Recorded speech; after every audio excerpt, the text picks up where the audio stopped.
الرحمن الرحيم. أعزائي الطلبة والطالبات، طلاب وطالبات المرحلة الإعدادية الصف الثاني الإعدادي من إدارة أبنوب التعليمية مدرسة الزهراء الإعدادية بنات، نرحب بكم ونقدم درس من دروس القواعد النحوية الحال. بداية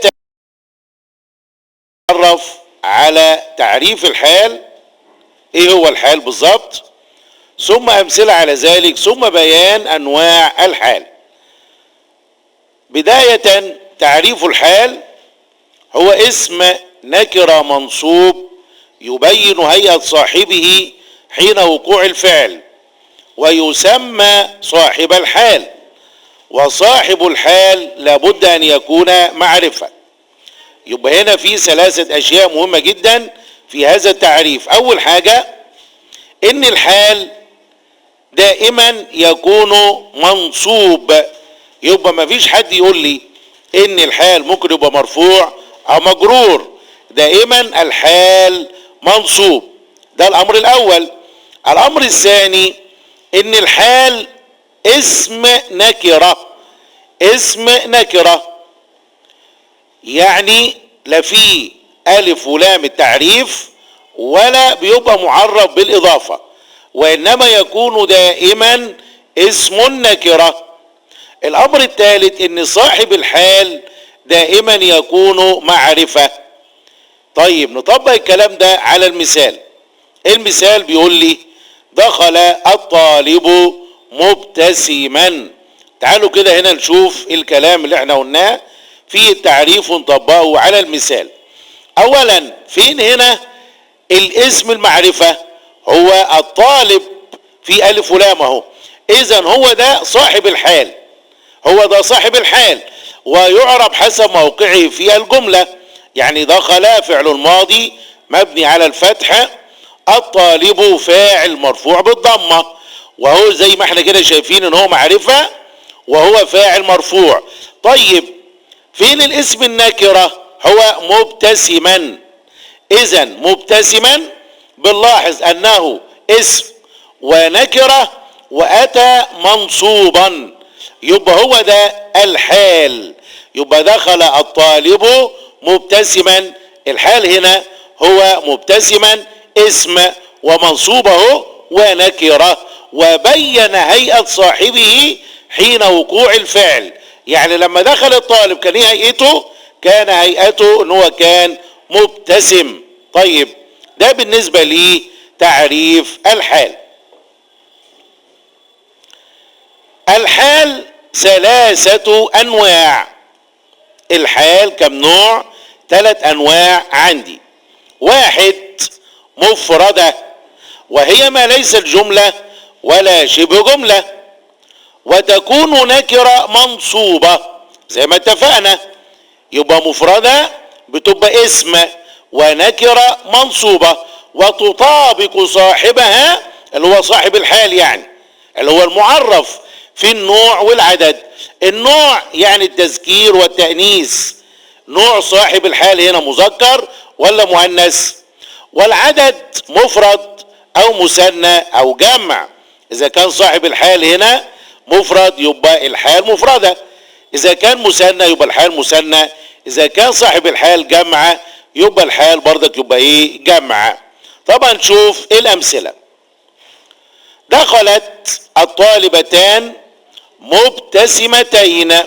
فين هنا صاحب الحال اللي هو الاسم المعرف اللي هو الطالبتان، وهنا جاية فاعل مرفوع بالالف لانها مثنى. طيب فين هنا بقى الاسم النكرة اللي هو بيجي بعد صاحب الحال اللي هو مبتسمتين؟ حال منصوب بالياء لانه مثنى، او زي ما احنا كده شايفين اهو، اسم ونكرة ومنصوب، وبين هيئة ايه؟ صاحب الحال. وزي ما احنا شايفين ان هنا صاحب الحال مثنى، كذلك اتى الحال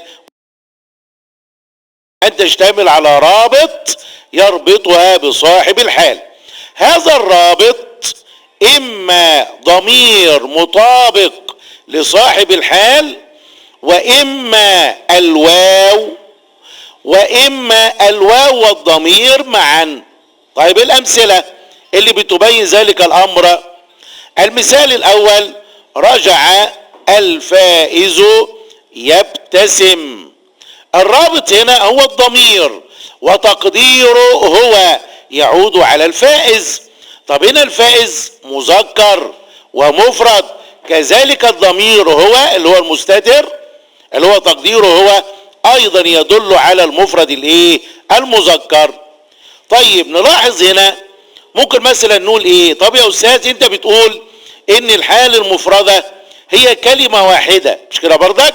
الحال المفردة كلمة واحدة، ممكن تبقى مفرد او مثنى او جامع، بس هي كلمة واحدة. تمام. طب انت هنا جايب في الحال الجملة الفعلية مثلا زي رجع الفائز يبتسم. طب ما هو كلمة يبتسم دي كلمة. ايوه صح، انا معاك، هو فعلا الحال هنا كلمة، ولكن الحال المفردة لابد تكون اسم، لابد انها تكون اسم. يبقى مفردة اسم. انما هنا جاية يبتسم دي فعل، يبقى دي جملة فعلية. والدليل على ذلك ان يبتسم فين الفاعل؟ ضمير مستتر تقديره هو، يبقى دي جملة كاملة وليست مفردة. يبقى رجع الفائز يبتسم، صاحب الحال هنا هو الفائز، والحال هو الجملة الفعلية يبتسم، والفاعل ضمير مستتر تقديره هو. ونلاحظ ان الرابط هنا هو الضمير هو الذي يعود على الفائز اللي هو صاحب الحال المعرفة. تمام. طب المثال الثاني اللي بيبين لي انواع الرابط، احنا خدنا في المثال الاول ان الرابط هنا هو الضمير المستتر الذي يقدر بهو، اي رجع الفائز يبتسم بقى هو. والحال جملة فعلية مكونة من الفعل والضمير المستتر تقديره هو في موقع الفاعل، والجملة الفعلية في محل نصب. ما اقولش بقى منصوب بقى، اقول في محل نصب اذا كان الحال جملة اسمية او فعلية او شبه جملة، اقول في محل نصب. تمام. المثال الثاني: اقبل الجنود والشمس طالعة. والشمس طالعة، الرابط هنا الواو، هنا مفيش ضمير. الشمس هل فيها هنا ضمير بتعود على الجنود؟ لا. طيب طالعة فيها ضمير بيعود على الجنود؟ لا. امال فين الرابط؟ الواو. اقبل الجنود، فين الرابط بقى؟ والشمس طالعة. الحال هنا جملة اسمية مكونة من مبتدا وخبر، الشمس مبتدا وطالعة خبر، والجملة الاسمية في محل نصب حال. طب فين صاحب الحال؟ اللي هو الاسم المعرفة اللي هو الجنود. تمام. المثال الثالث اللي بيبين لي انواع الرابط: جاء الجنود وهم لا، هنا المفروض ان انا اقول وهم منتصرون. معلش هنا في الكلمة كده فيها خطأ، احنا بنعتذر عنه، وهم منتصرون. تمام. طيب ليه بقى؟ لان هنا وهم منتصرون هنا دي جملة، دي مالها بقى؟ جملة اسمية مكونة من المبتدا اللي هو هم، ومنتصرون خبر، والخبر هنا بيبقى مرفوع، فلما كان جمع مذكر سالم يبقى مرفوع بالواو. تمام. يبقى هنا الضمير هنا الواو، وهم الرابط هنا اللي هو الواو والضمير هم، والجملة الاسمية المكونة من المبتدا هم والخبر بتاع المبتدا اللي هو منتصرون مالها بقى؟ في محل نصب حال لصاحب الحال اللي هو الاسم المعرفة الجنود. يبقى معذرة في خطأ بس في الكتابة، هنا منتصرين تبقى تبقى منتصرون وليست منتصرين. طيب المثال اللي بعد كده اللي بيبين برضك انواع الرابط اللي هو الرابط الاخير بقى، النوع الاخير اللي هو الضمير فقط. اقبل الفائز وجهه مشرق. الرابط هنا الضمير وليس الواو. طب ممكن مثلا حد يقول لي ايه؟ يقول لي يا استاذ ما هي الواو اهي في وجهه. لا، الواو هنا دي تبع الوجه، حرف اساسي في ايه؟ في وجهه، وليست واو اللي هي ايه؟ اللي هي الرابط. يبقى اقبل الفائز في صاحب الحال. الفائز اقبل فعل ماضي مبني على الفتح، الفائز فاعل مرفوع بالضمه وهو صاحب الحال. وجهه مشرق دي جمله اسميه مكونه من مبتدا اللي هو وجهه اللي هو مضاف ومضاف اليه، ومشرق خبر المبتدا.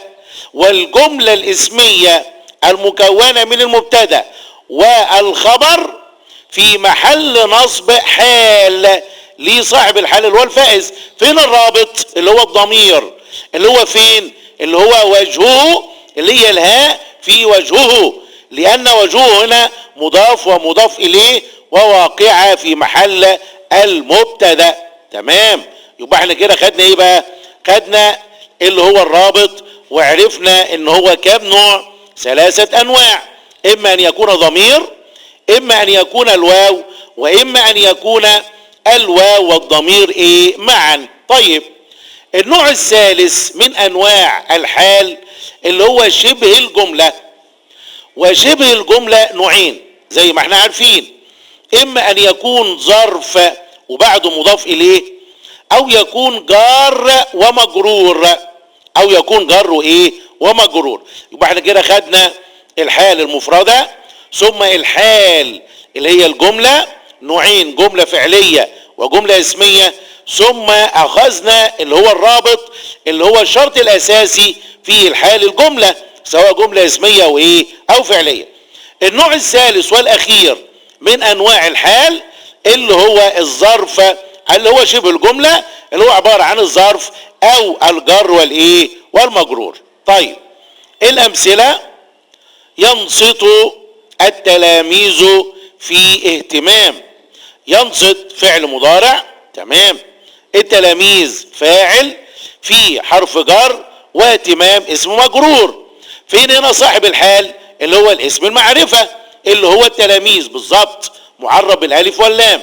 طيب فين هنا الحال؟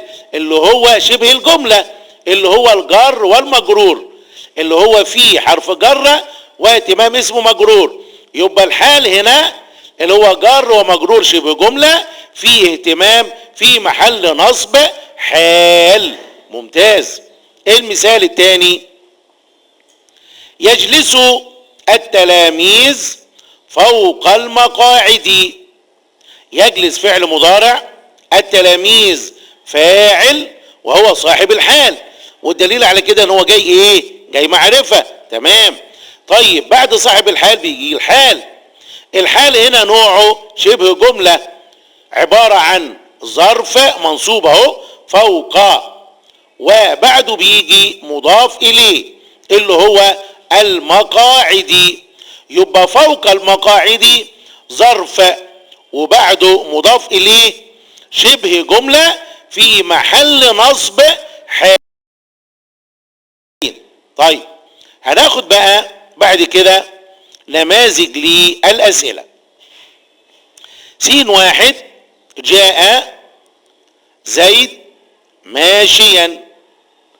السؤال: حول أو حولي الحال المفردة إلى حال جملة واذكري الرابط. سهلة جدا، سهلة جدا. السؤال مرة تاني: جاء زيد ماشيا. فين هنا صاحب الحال؟ الاسم المعرفة اللي هو زيد. طيب ليه هنا ده معرفة؟ لأنه علم. طيب فين الحال؟ اللي هو الاسم النكرة اللي هو ماشيا.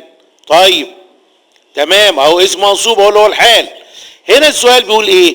بيقول حولي الحال المفردة اللي هي ماشيا الى حال جملة واذكري الرابط. الحال الجملة اما ان يكون جملة اسمية او جملة فعلية. طب ايه رأيكم لو قلنا جاء زيد يمشي؟ تنفع؟ تمام، ممتازين. يبقى هنا يمشي فعل مضارع. تمام. فين الفاعل؟ الضمير المستتر تقديره هو يعود على زيد. ممتازين. يبقى هنا احنا كده حولنا الحال المفردة الى حال جملة فعلية. يبقى الحل جاء زيد يمشي، والرابط هنا اللي هو الضمير المستتر تقديره هو. س 2 اعرب او اعربي الجملة الآتية: جاء اهل المدينة يستبشرون. تمام. جاء فعل ماضي مبني على الفتحة، اهله فاعل مرفوع بالضمة، المدينة مضاف اليه مجرور بالكسرة. يستبشرون عبارة عن ايه؟ عبارة عن فعل وفاعل. فعل وايه؟ وفاعل. تمام. طب نعرف الكلمة كده كلها. يستبشرون فعل مضارع. ممتازين. ماله بقى؟ منصوب ولا ايه بقى نظامه؟ لا ما اقولش بقى منصوب، اقول ايه بقى؟ اقول في محل نصب. مش كده برضك؟ لان هنا جملة. طب اذا كان فعل مضارع عادي وعايزين نعربه عادي، اقول منصوب بثبوت النون ولا اقول مرفوع بثبوت النون؟ تمام. يبقى في حالة النصب او الجزمة بحذف النون، اما في حالة الرفع يكون مرفوع بثبوت النون لانه من الافعال الخمسة. فعل مضارع اتصلت به واو الايه؟ واو الجماعة. طيب هنا يستبشرون كفعل مضارع، ماله بقى؟ جملة فعلية في محل نصب حال. جملة فعلية في محل نصب حال. السؤال الثالث س 3 عيني الحال ونوعها في العبارات التالية. عيني الحال ونوعها في العبارات التالية. يبقى احنا هنا عايزين نحدد ونعين الحال ونبين نوع الحال. 1 وقف المدرس يشرح الدرس. طيب فين هنا صاحب الحال؟ اللي هو المدرس، الاسم المعرفة. طيب فين الحال؟ اللي هو الجملة الفعلية اللي هو يشرح الدرس. يشرح فعل مضارع، الفاعل ضمير مستتر تقديره هو يعود على المدرس، والدرس مفعول به منصوب بالفتحة. والحال هنا جملة فعلية في محل نصب ايه؟ حال. تمام. رقم 2 شاهدت التلاميذ حول مدرسهم. طيب فين هنا الحال؟ حول مدرسهم. ماله بقى؟ شبه جملة عبارة عن ظرف وايه؟ ومضاف اليه. ممتازين. السؤال الثالث اقبل التلميذ الى المدرسة نشيطا. تمام. فين هنا صاحب الحال؟ التلميذ لانه معرفة اهو. طيب الى المدرسة دي جر ومجرور عادي. فين الحال هنا؟ كلمة نشيطا ونوعه مفرد. والى هنا نكون قد انتهينا من هذا الدرس الخاص بالقواعد النحوية اللي هو درس الحال. والى لقاء اخر، والسلام عليكم ورحمة الله.